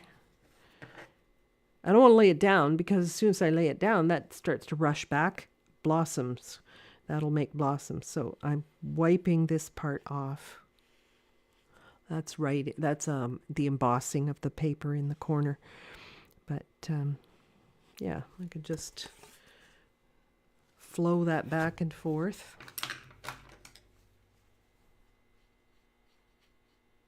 There we go.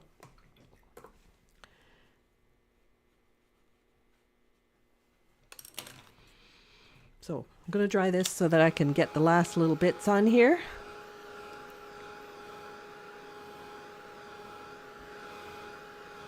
Oh, thank you so much.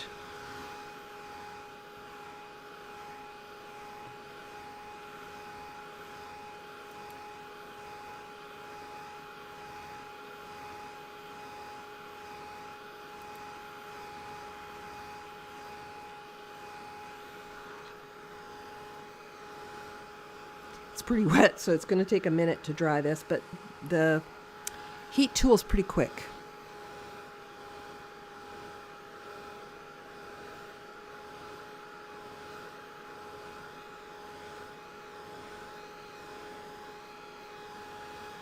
You can always tell when your paper is dry when it flattens out again. and no longer feels cool to the touch when you touch it with the back of your. If you're checking for the dampness or the dryness of your paper, use the back of your hand. There's less oils. You don't want to introduce oils to your paper.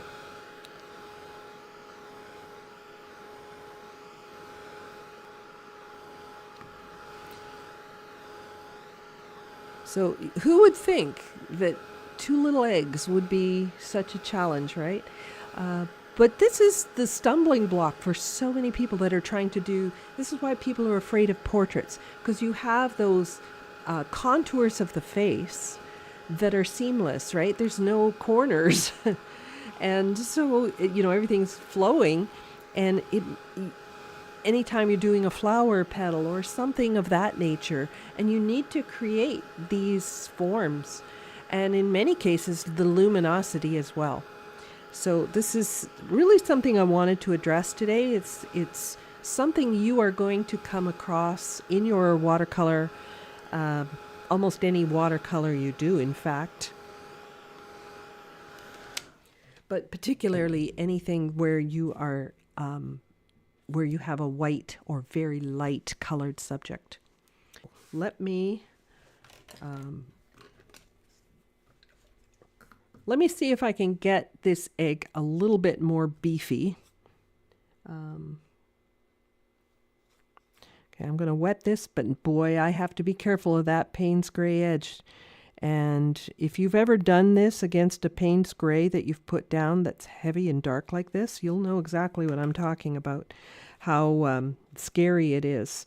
So my advice would be to check your values before you do your dark background. How do you check your values? Take a little square. Let's see if I can, hopefully I have one in here. Let me finish wetting this and I'll find that.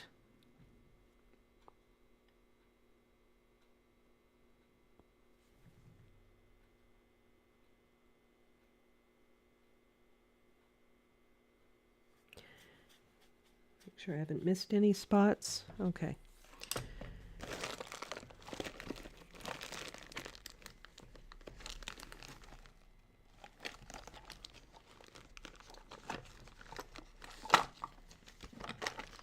So this is a little tool. Some of you have seen me use this before. Something you can make just out of regular cardboard. This is recycled, and you punch a hole or cut a square or something. You just make a little window in it, and you're going to compare your photo to your painting. And you can see I am very light compared to my photo.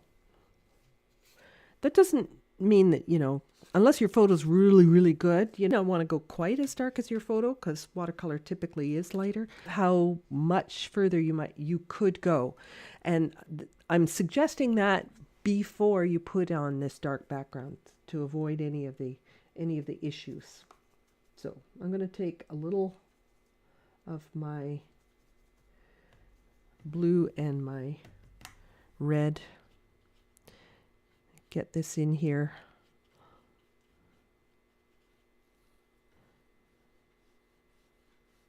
I have more of that dark line there. Now, part of that might be my dark pencil line too, but I'm going to see if I can lift some of that out like I did before.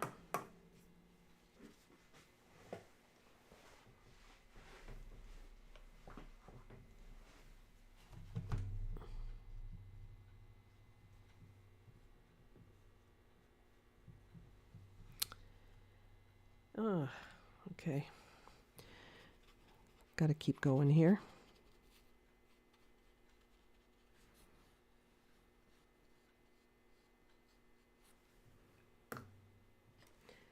Maybe a little more red.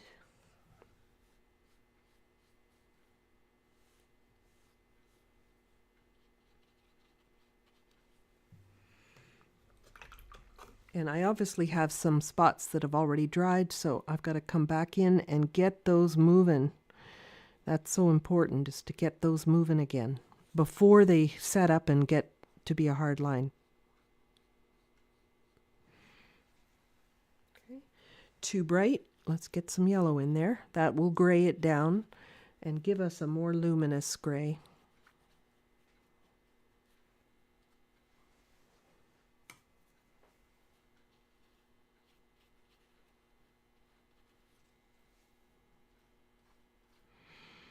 I actually find that adding these in layers, sometimes you're more successful than to like mix wet color in wet color. Yes, I am working on a wet surface, but I'm not necessarily putting all three colors in at the same time. But this little spot where they touch, I really want to get a nice little kiss point in here.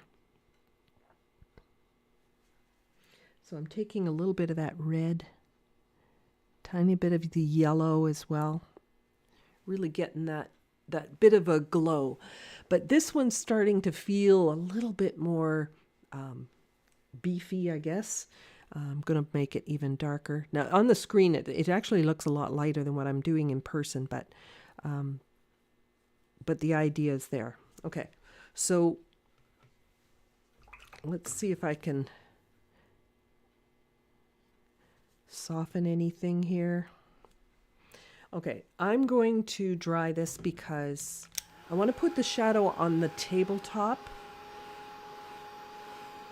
But you can see, yes, even after the background's on there, you can do this, but you just have to be really careful. You can touch and make that Payne's Gray flow in a heartbeat.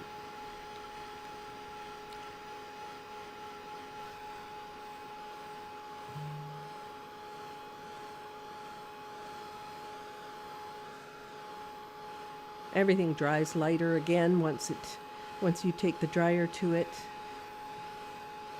Thank you so much, Gretchen.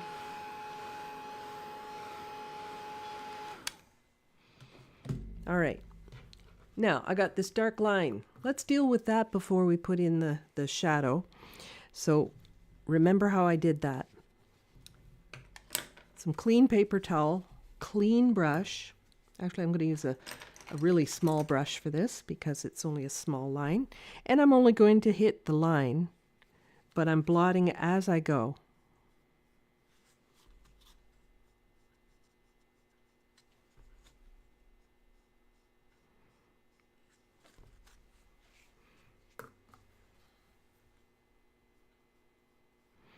And you can see that line is disappearing. Don't try to do the whole section. Just do a little part at a time and blot all the time as you're going along. Try to only wet the line, not to the left or the inside of the line, left or right of the line, or up or down from the line.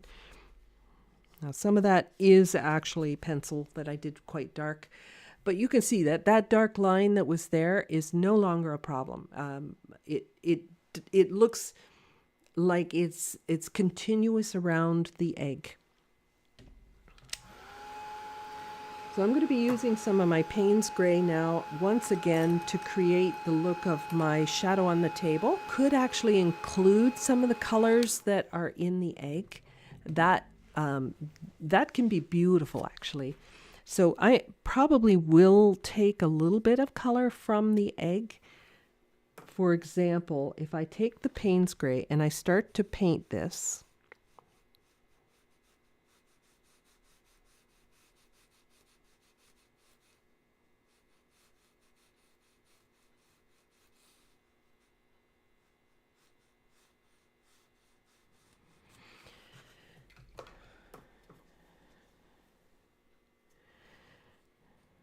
let's see if I can get this shape nice again.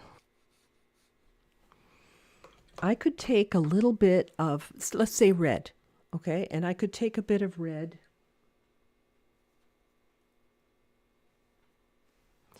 and put it into that wet color.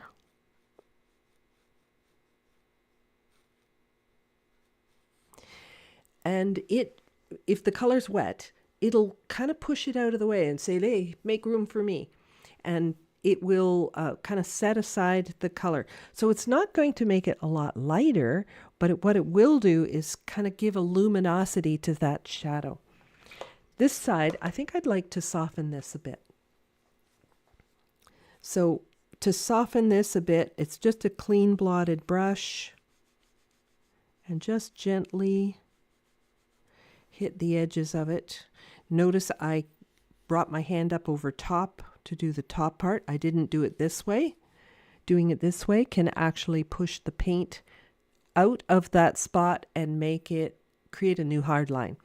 So I need to lay the brush down in the clean part of the paper and hit the color with the tip of my brush. That will make the paint into a damper spot, not into a dry spot, because it can't flow into a dry spot. It dampens the area around this edge and helps to make it softer. So now that that's softened up a bit, I can help it to flow a little bit more.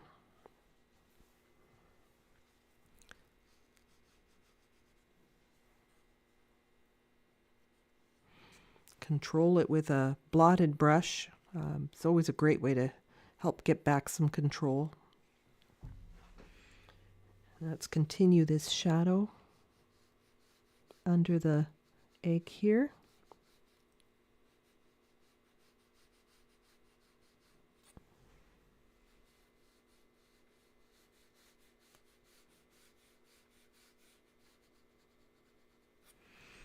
That paint's still wet, so let's grab red again. Maybe even a little bit of blue here, I don't know. Something in here anyway, so I can push aside that freshly applied color and make that less than just Payne's gray, right?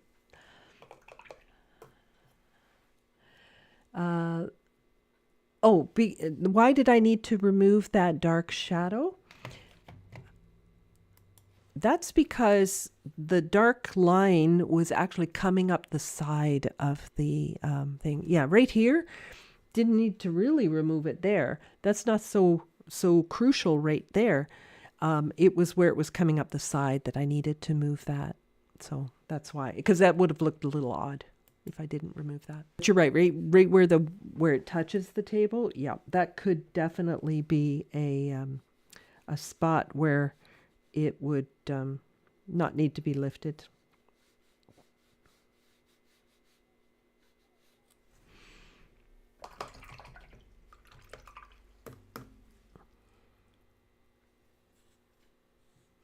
Blot my brush. Just hit this edge just so it'll get a little bit softer. Lay the brush down in the clean spot for softening.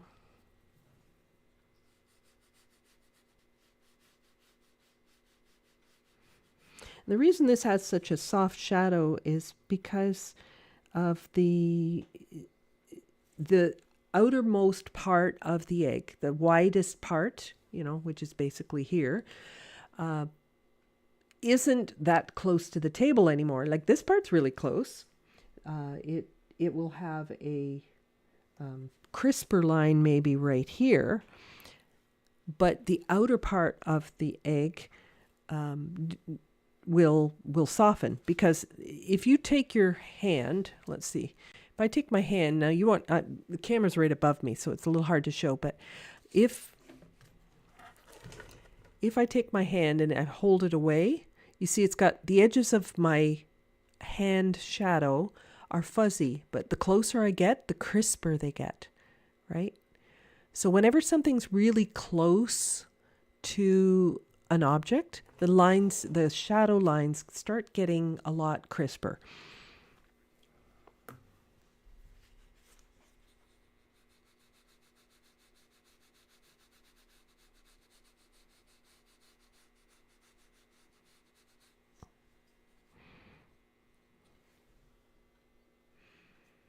Now this shadow also is not a line under the eggs. It's a line under the eggs and ever so slightly on that bottom curve. So this isn't a straight line right across. You can see that there's a slight dip where the egg is touching. That's because the shadow goes beyond the egg. It's behind the egg, so the egg itself is blocking the shadow that's behind it.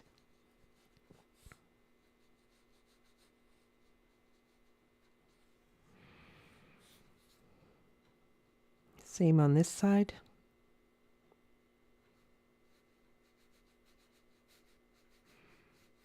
Now, if you traced it, you probably would have noticed that, but it's a subtle thing, so I'm mentioning it. And this line right where the egg is, that stays crisp because the egg is touching right at that spot. So it needs to be crisp right there where the egg is actually touching the shadow. So you may decide to put a little bit of warmth, maybe a little red, a little bit of yellow. You might decide to put a little warmth in this section here, which kind of looks a little bit like that in the photo. I didn't really do that earlier, but I could have. But I can do it now. And I wanted it dull. I don't want it. I didn't want to put it just yellow because if I put just yellow, it would be green. So I put a little red in it in my puddle. Let me just show you my puddle. That's what my puddle looks like. I took a little bit of the red, a little bit of the yellow. Really, really diluted. And I just put some color in the reflection here.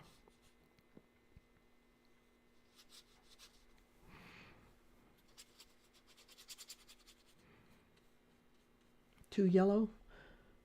Put a tiny bit more red. You just have to be really careful about how much you're putting in of each color because you can really shift it pretty quick from like an orange to a green or any of the secondary colors there. But it's going to be dull because of the blue underneath, right?